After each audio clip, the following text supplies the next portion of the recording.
Welcome to another edition of What's Growing On. I'm Jane Spooner and I'm a University of Minnesota Master Gardener here in Rice County. And welcome to my humble abode here in Faribault. So today we're going to talk about container gardening. And I talk a lot about container gardening because it is truly one of my favorite aspects of gardening.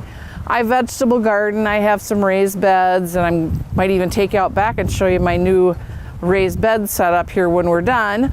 And I have a butterfly garden, I have some shade gardens, and so those are things that are in place at my house that tend to stay the same a lot, just for the fact that there's a lot of perennials, shrubs, trees, and that kind of stuff. So container gardening gives me and any other gardener the chance to really explore and add different colors, add different leaf textures, just kind of to work with your creativity and what you want to do. And especially in the world of annuals, just like perennials, there's always something new coming out. But with annuals too, bright colors, they can evoke emotions, they can invoke happiness. You can go with a white scheme to kind of create a nice tranquil scene on your patio.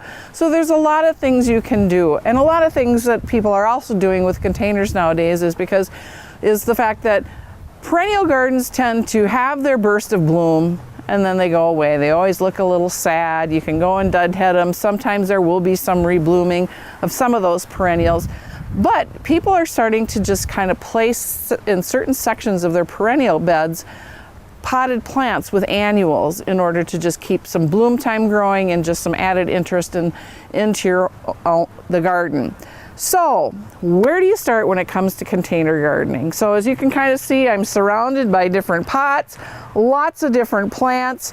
And so basically, if it holds dirt and can drain a little bit of water, you can plant it. So we're going to talk about, your pot selection, how to keep the dirt from running out, how to make a pot lighter so that you're not toting around a whole bag of soil in a very heavy pot. And so we're going to do some different things.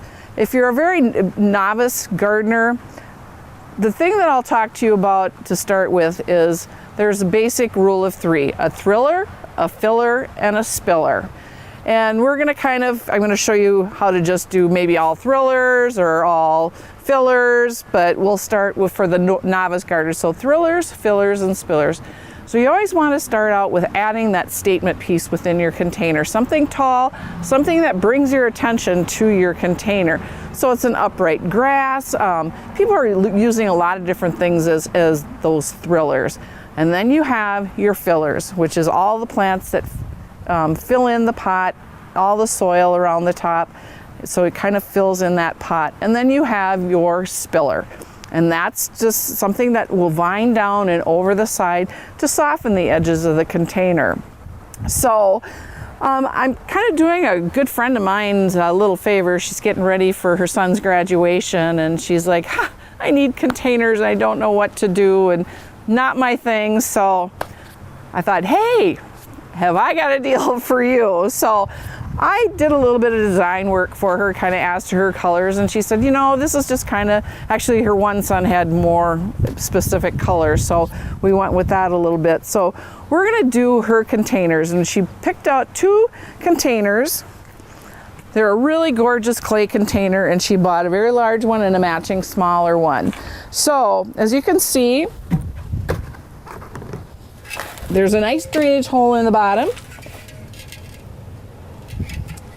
So you don't really want your soil to run out as you water it, because with containers you do water a lot. So I always like to put something over the base of that hole. I just use coffee filters. They're really inexpensive. You can use a napkin, you can use a paper towel. So I'm just going to use this coffee filter because I have a lot of those on hand. And then I just place it in the bottom. Now, this is going to get really heavy if I fill this whole pot with dirt. So what I'm going to do is I'm going to raise up my soil level and I'm going to add this container right in there. So what happens is that soil level is going to come up and not be quite so heavy. There is a hole there, so it will still drain out the water through that bottom hole, because you always want to make sure that that pot can drain, otherwise you're just going to end up drowning your plants in it. So I'm going to take just an all-purpose potting mix, and there is a little bit of fertilizer in it. So you just start filling it up.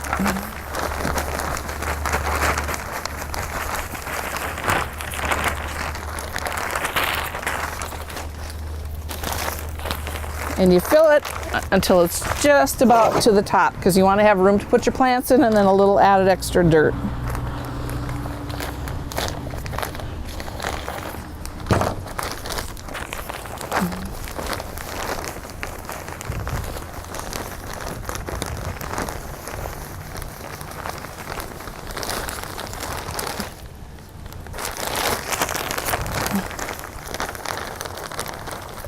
It's a nice thing about gardening, you do it outside. You can just sweep it on the driveway, hose it down. So, and then we just kind of pack it in there a little bit, add a little more.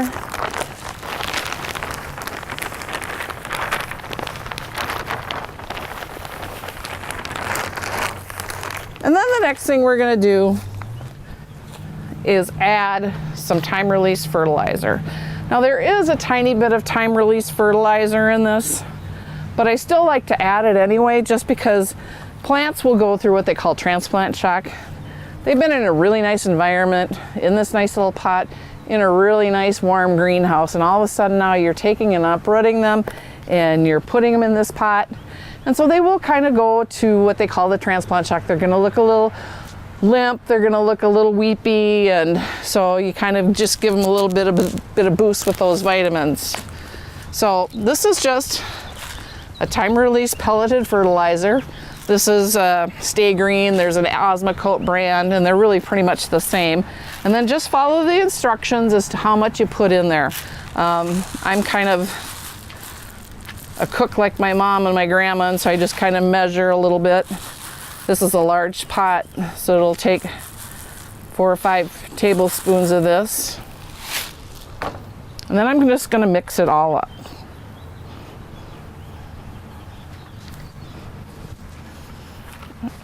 Okay, so now because I'm going to be planting 2 similar containers, I'm just going to put these up here just to kind of get a design feature, or just to kind of get an idea what the design is going to look like. That way I can kind of move things around. So I'm going to put 2 thrillers in here because it is a big pot and I want that dramatic effect. These are some Gomphrias, and these are a couple of Sun Patience. And then there was a request to add a little bit of yellow in there, so we've got this Daisy, and we'll put that back there, and that's going to get a little taller. It looks like it's going to be hidden, but it will get taller because the flowers will come up. And then for a couple of spillers that I'm doing this Sun Coleus called Great Falls Angel, and we're going to tuck that in there. And then we're going to add a little bit of yellow lantana. Lantana has become one of my new favorites because it's a great attractor for butterflies because it likes that flat surface. So you can kind of take a look, kind of move things around, see if that's exactly where you want to go with them. And then just take them out, kind of in the order that they were at.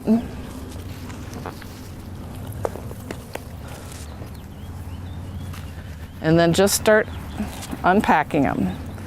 So just kind of work it around,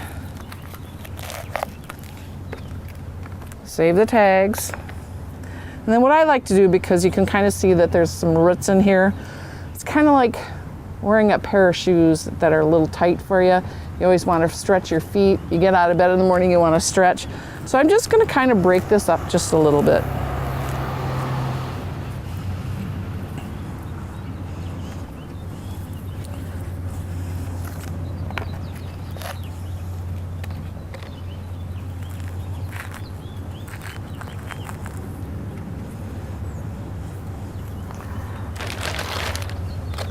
Then I'm going to kind of start to backfill with the soil as I come forward.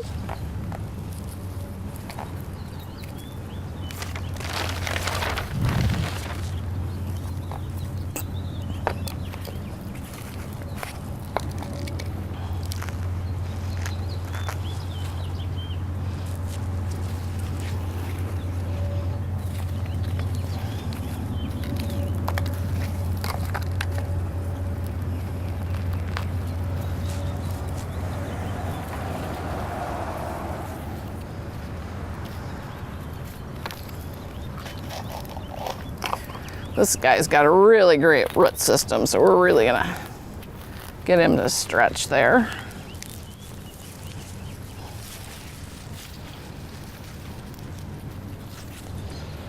And again, backfill a little bit as you come forward.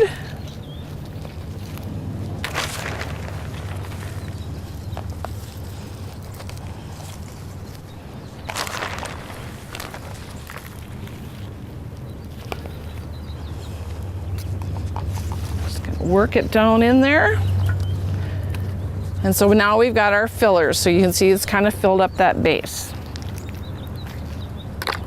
Now we're going to take our coleus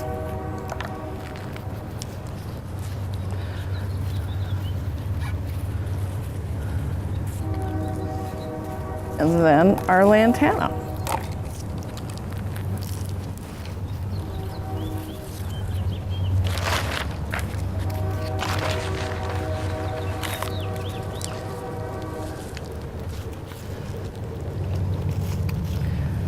And then we're just going to kind of tuck that in there. See if it needs any more dirt. Because as you water it, it's going to kind of sink down in there. So you want to make sure you got good soil coverage in there. Okay. And there you go. That is the large container that will match now a smaller container. So just water it in really good when it gets into place. So we'll move on over to the next one, the smaller one. And because it is smaller, we've reduced the number of plants in it just because of the room. And again, I'm just gonna recycle and reuse.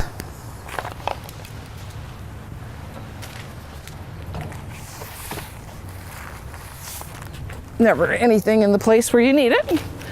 Covering up the hole.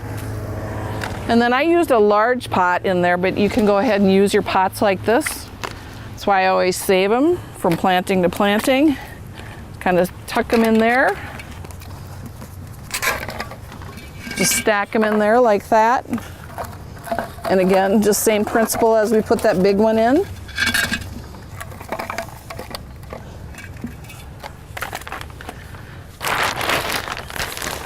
And then fill with dirt.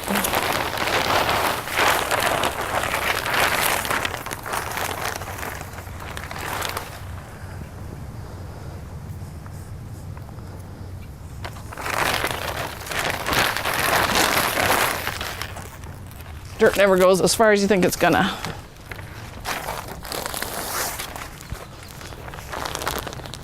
I get asked a lot of questions from season to season if I keep my dirt from year to year, and no, I don't. I just figure by the time, if I'm watering and well fertilizing my plants, in order to get the plant out of there, it's going to be there's going to be a lot of roots in there. So my experience has been trying to get that out of there and save it over the winter. It's just not worth it to me. Some people will try and salvage some of it, whatever they can, and then they will take and mix the soil from the containers with some new dirt and kind of, recycle it that way. But what I do is I remove everything from the container and I just take it out to the compost pile. So I run it out there, so I'm not really throwing it into the regular landfill. So I did have a gentleman ask me the other day, he said, I'm having trouble with my tomatoes. They keep getting blossom end rot. And I said, well, that's probably because you have some type of a fungal disease within your soil. I said, are you rotating your crops? And he said, well, no, because I plant my tomatoes in a container. I live in an apartment and I don't have a garden. So I said, that's your first problem. I said, get rid of all the soil in your container and start fresh. I said, because somehow a fungal disease has gotten inside of your container and that's why you're not having any success with your tomatoes. So he was going to try that. So I hope he has good luck. Again, Here's my thriller. Again, I've only used one this time. So the nice thing about this is to do a large container and a small container, you're gonna get a little bit of a different look. So we're gonna surround this thriller with one of each of the fillers.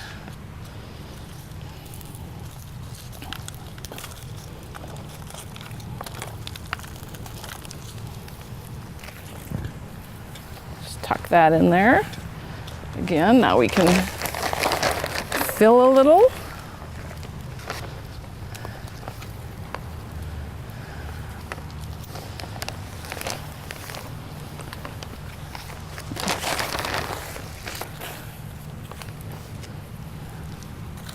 And now for our spillers.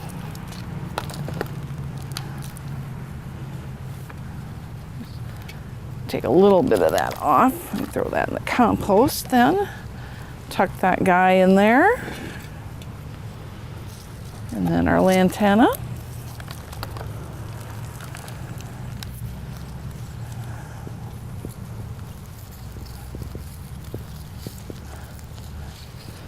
Okay. And a little bit of fill in there. Okay. So, there we go. Both containers. Water in them well. And with all the work that you do for your containers, you're going to be watering them a lot, especially in the hot summer months. So while this time-release fertilizer says it will feed up for 6 months, because you are watering so much, that soil, that fertilizer tends to leach out of your soil a lot faster than 6 months, because it's just, because of all the water, it's just going to continually dissolve, or if we're getting a lot of rain. So about July, if I'm using this, if I start to see my flowers not doing the greatest, I'll start adding like an all-purpose fertilizer, like a Miracle Grow. Stay Green has a powdered fertilizer that's water soluble that you take and put in a watering can. Just follow the directions, and then once a week, always go and water them, and that will keep up your hot containers to looking quite healthy then throughout the season. And again, too, walking around, if you see a spent bloom, especially like on a lantana, you can just pick off those blooms just a little bit. What happens is, once that flower starts to fade, the root system is going to try and create a seed head there. And you don't want that. You want more flowers. So what happens, pick off that flower there so that it's not trying to create a seed. Energy system goes back down into the roots, will create a more flush plant, a more robust plant with more blooms. Same thing with a coleus. Sometimes certain coleus will emit a small spiky flower. You want to cut that off, because that way you get more of a full, robust type of flower, and it will trail over a little bit more. And then with these sun patients, the nice thing about those, they're self-deadheading, so you can just kind of give it a shake and those blooms will fall off. And the same thing with the daisy, you want to take and, once that bloom fades, just take and cut it off so that the energy is not trying to form those seed heads, and it goes back down into the root system. And these two you can kind of pick off. And it's a matter of like making your container look good. So that's one set of containers that we have today. We're going to talk about a few different other kinds that I've got here. Like I said, if it holds dirt, you can plant it. So I'm going to talk about planted junk. And it's kind of a new thing. There's a lot of magazines out on the market now called flea market gardening, flea market style, where people are just going and repurposing old items into new. So this is kind of my take on my planted junk. So as you can see, this is just an old milk can, and we found this bowl. So my husband attached it to it, popped some holes into it, and made me this really cool container. Now this used to be at our campsite, but Mother Nature took care of our camper last year, so we brought this home as we salvaged everything out of it. And this is going to go in an area where I have quite a bit of shade. So I'm going to do some real unusual things in here, which is another fun part of container gardening. Is you read magazines and you read online blogs, you're kind of seeing what people are actually doing with their containers to do something new. So I'm going to, again, because this is a shallower container, I'm not going to put anything in there to bring up that soil height, because you at least want 6 to 8 inches of soil in here. And because this is empty on the bottom, it's not going to get as heavy as some of those other containers. So, fill this guy up.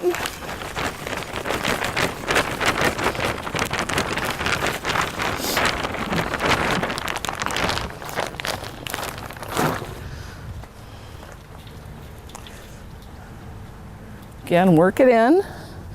And make sure when you're planting, because I want to make sure that the handles are face forward, so you can see that I'm going to make sure that when I place my plants in there to kind of do my preliminary layout, that everything is facing the right direction. So here we go. A little time release.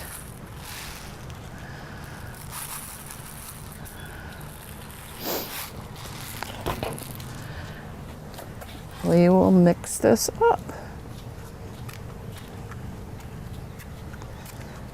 Okay. So this is something that we're starting to see a lot of containers going. People are doing different things. This is something that can actually be brought in to the house and you can overwinter it. But I'm putting in this leatherleaf fern. I'm going to set that guy right there. And because it's going into a shaded area, I'm going to do this caladium, which gets really cool elephant style ears. And these come in all different kinds of colored leaves. There are some that are all just kind of white and pale green, some that have more red in it. And I just love these. I use this in a couple of different containers. Now these are regular New Guinea impatiens. Our other container we use a sun patience, which will take more sun. These are more shade. Kind of set those in there. So those are my 2 thrillers, a couple of fillers. And here's another filler that's going to go in. Now this is a lobelia. I don't use these a lot, but I'm going to really try this year. These can get kind of tall and leggy, and so what we recommend people do is to just kind of cut them back after it gets too leggy. And again, that flush of bloom, it'll get more robust rather than being all leggy and spindly. And then I've got three spillers. So this is a Terenia white. Because it is in a shaded area, I wanted this to be able to pop out, but I also wanted some of that white to kind of pull out some of those colors. And then something else I can bring in and overwinter is this ivy. So that's going to sit there like that. Okay, so we take it out.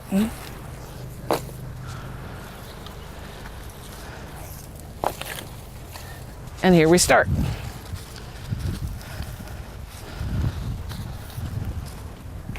And that's a good pot to save. It's to help you in your other containers. And we're going to bury that guy down there, and you kind of pull out some of this dead stuff.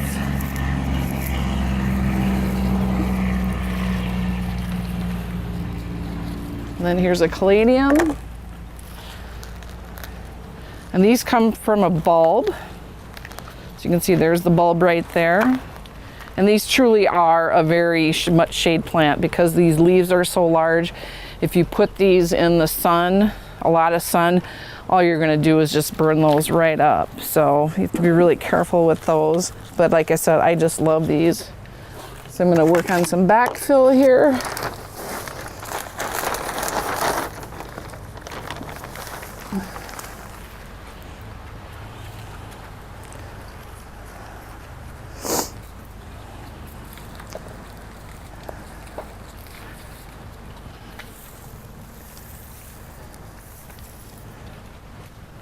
Okay, we've got our New Guineas.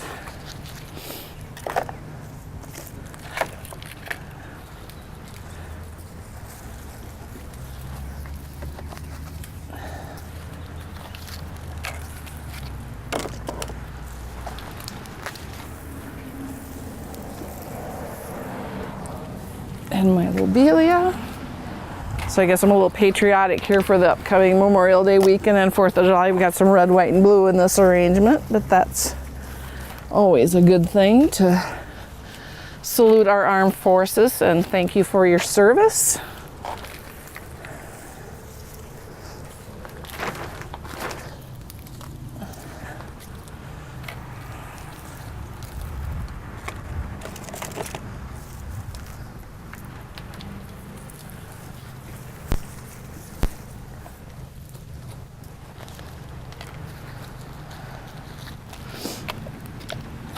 And then away we go. Last one in.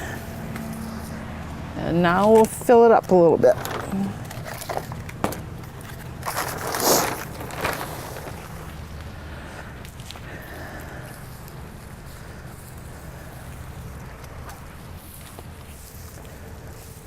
I always love it when people share their pictures on Facebook with the containers they've designed. So I read a lot of different blogs, garden groups that are on Facebook. So there you go. You just take it and water it in. So there's my planted junk. So, okay, so we can kind of sit and watch me plant all day. So I'm going to kind of just show you a few other things that I've got kind of in the planning. I have this large boiler. And I don't always want to fill it with dirt because in the winter time, this moves from a shaded area underneath a pine tree to my front steps. And I do all my winter spruce tips and all kinds of winter birch logs and that kind of stuff. I leave it empty. And what I do is, this is another thing that you can do. If you have a large clay pot like that one there and you don't want to have to hassle with trying to carry something that heavy, another thing you can do, and which is what I'm doing here, so I don't have this heaviness here with all this dirt because I'm transporting it in several different places, I'm just doing this arrangement right here. And because it's big, I do 2 different arrangements and stick it in there. Again, I'm doing this with caladium. And these are angel wing begonias, my new favorite plant on the market. You can't go wrong with angel wing begonias. And then again, some ivy. And then you just tuck it in there. And then here's another one that I'll be potting up, and I can just set it in there. Now, right now, you're gonna see the tops of these containers, but as this grows and as this ivy grows, it's gonna cover that, that rim there. So that's another advantage to doing that. And sometimes plants are not all about flowers. So I've started doing a couple of containers every year with just, this is sun coleus. It does well in the sun or in the shade. And so I've just picked out several different varieties of coleus. So these are basically gonna be, in essence, some thrillers and fillers together. And then to add a little bit of softness over the front edge, I'm using this fiber optic grass. So I have all 5 of these coleus, all 6 of these coleus are different, and they have different leaf textures, and they have all different heights. So when you're putting them in your container, you're gonna wanna take that into consideration, where you're gonna put that. And then I'm always like with a little bit of whimsy in my garden. So I love this pot. This was one of my very first big investments into a clay pot. And this is, I call her, because of the way I plant her, I call her my Carmen Miranda. So I always put in one of these gorgeous tropical hibiscus. This year I've chosen this kind of peachy orange. And then this is a vine that I like to use too, especially in this pot. I will tuck this over the edge. And it reminds me of my grandmothers when they used to wear their hats with their little veils over it, you know, the little rims at Easter time. So it kind of evokes a memory for me and my grandmothers and their old-fashioned little hats that they used to wear to Mass every Sunday. And sometimes container gardening is one plant and one plant alone. And this is always my favorite to plant every year. My father-in-law passed away about 5 years ago, and he was an avid gardener. So it was one thing that we could share together at all times. And when he could no longer garden, I used to do patio tomatoes for him, and he loved begonias. He also was an avid bird watcher, and so after he passed in March of 2014, we kept noticing cardinals in his backyard. And they say if a cardinal appears in your backyard, it means someone is thinking of you. So my sister-in-laws and I found these pots with the cardinals on it. So every year we plant a begonia in our cardinal pot just to remind us of our father-in-law and what we've truly missed in our lives. So our last container that we're gonna do is basically a tribute to those people that are really pushing pollinators, you know, food for butterflies, food for bees. So we're gonna do a pollinator container. Not everybody has a, you know, like, not everybody has a yard or, you know, can grow vegetables or can contribute to that pollination effort. But by planting certain things in pots, you can certainly do that as well, even just in a small container. So we're gonna take a little bit of a move to another spot in my yard where I've already placed this container because it is a heavy one, but it also is an entrance to my house by a welcome sign, and it fits the color of my house, so I've placed it there, and so we're gonna walk over and we're gonna plant that. So this is my front flower bed. On the back side there, we have some Karl Forster grasses that probably will get about 3.5, 4 feet tall, and right now they're just kind of grassy. There's no color there. My tulips, as you can see, are kind of, some of them are starting to fade. I've got a couple of late season bloomers, and then I have some daffodils, but I'll leave this up so that they generate their bulbs for blooming next year. And then I have Rudbeckia, or black-eyed Susans, better known, right here in the front. But there isn't always a lot of color here. And if you can see, I do have a hummingbird feeder there. And I have a suet cake, and I will trade that out for another hanging basket that will attract pollinators for the summertime. But I can attest to you that that hummingbird feeder gets a lot of activities, and nothing beats your morning coffee and sitting there watching the hummingbirds as they buzz around and they flit around. But I have about 4 or 5 hummingbird feeders within my backyard, and so and I do make my own syrup. So it's 4 cups of water to 1 cup of sugar, boil it, and then once every couple of weeks, now when it's cool out I don't do it, but when it's really hot out, you should wash your containers out and then refill them. So, but yeah, we are feeding the hummingbirds and they're loving us here for it. So it's a little side note, but just something kind of fun for your family to do. So here's my pollinator container that I'm gonna do.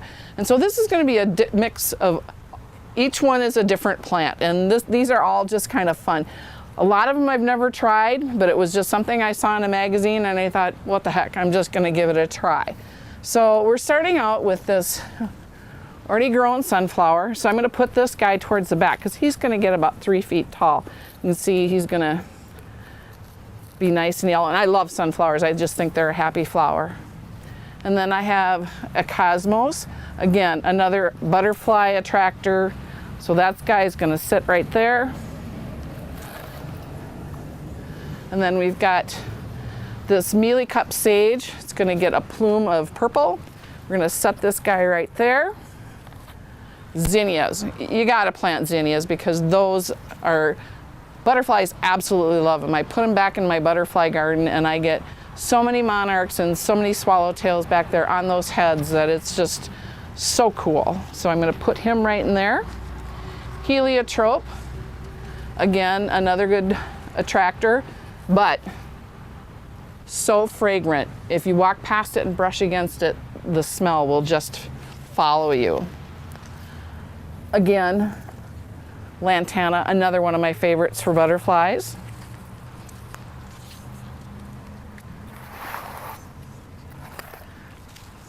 And then we have the gazania.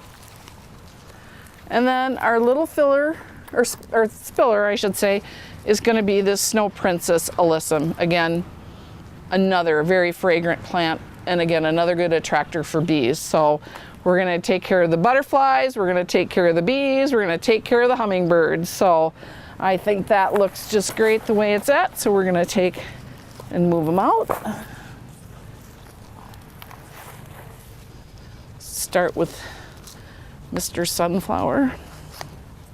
There's so many different brands of sunflowers that are on the market. I just wish I had an acre to grow a row of each and every one.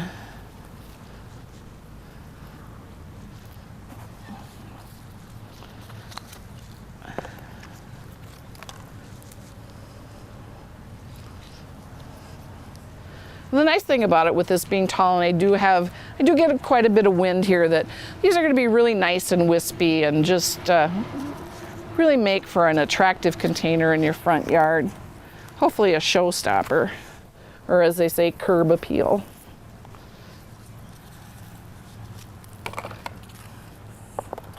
And this is going to be kind of a red color, so it'll be a nice pop in there. And the heliotrope.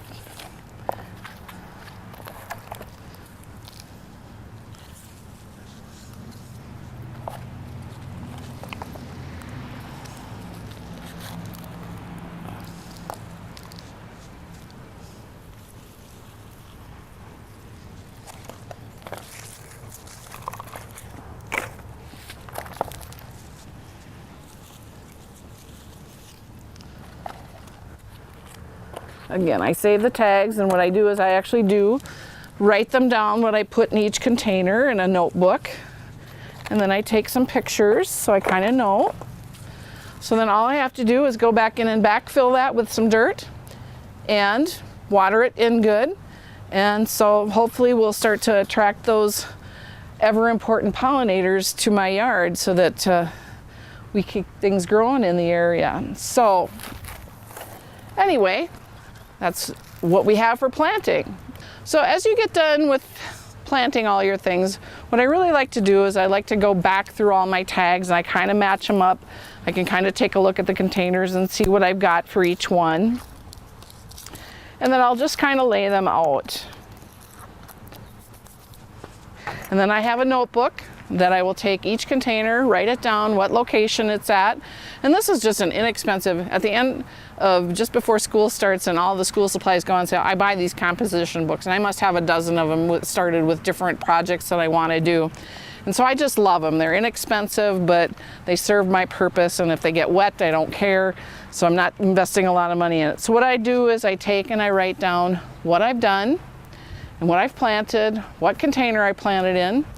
And then after it gets a little established, I bought myself this little Canon Ivy printer for myself for Christmas.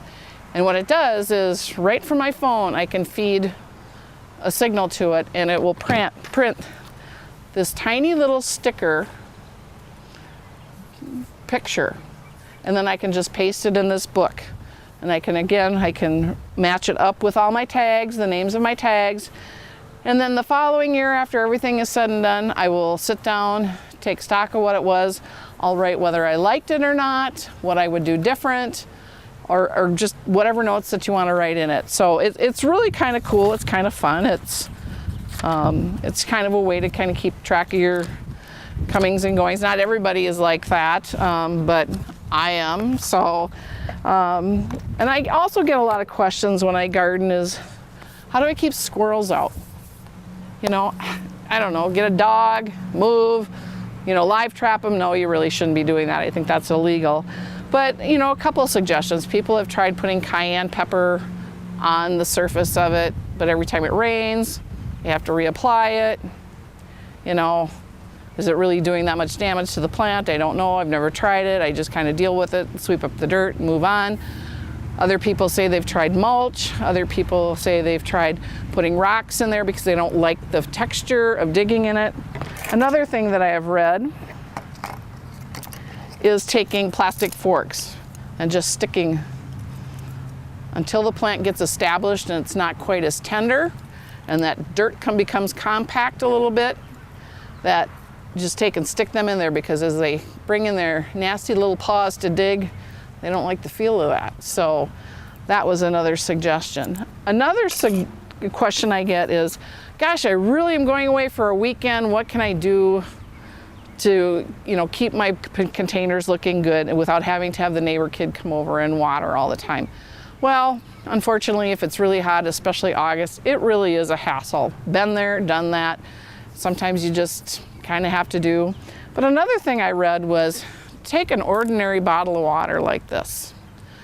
Take and stick it in your freezer, and then take it upside down with a knife, just slit around the top, and take an awl and poke holes in it. So when you're planting your pot, set that bottle in the middle of your pot. And what happens is that water will leak out, and then you can always fill it. You can either do it that way, or you can flip it up this way and just unscrew the cover and just fill that up with water, and the water will seep out through those holes. And as it's melting from that first time around, it will water those roots for you. So never tried it, might have to try it in a couple containers to see how that goes. If I can convince the cameraman, I know when I introduced myself in my very first segment, I talked about my new raised container beds. If you want to talk about container gardening, let me show you a container. So we're going to take a walk to the backyard for just a quick minute before I completely sign off. So come on, Troy, let's take a walk. So as promised, holy containers, Batman. You talk about a big container gardening. This is my project now for this summer. So if we ever get some nice warm weather, as you can see, I've got my soil here just ready to go into the beds. The frames we purchased through a company. They were already manufactured, and all we had to do was put them together. So they're really nice and sturdy and have a nice support right here through the center. And then my husband went and designed a stand so that they would come up a little bit more, so that as I get older, I can reach all the way across the top. I'm not stooped over. And the 3 garden beds that we have here are just kind of the right size for us for what we need and what we want. So it'll be filled with some tomatoes and peppers and some cabbage, and just to try some new things. So we're kind of anxious to have that vegetable garden back in our yard because we've been without it for a couple of years. So now that I'm retired, I'm going to turn vegetable farmer. But until we meet again next month, thanks for joining me, and happy digging, everyone.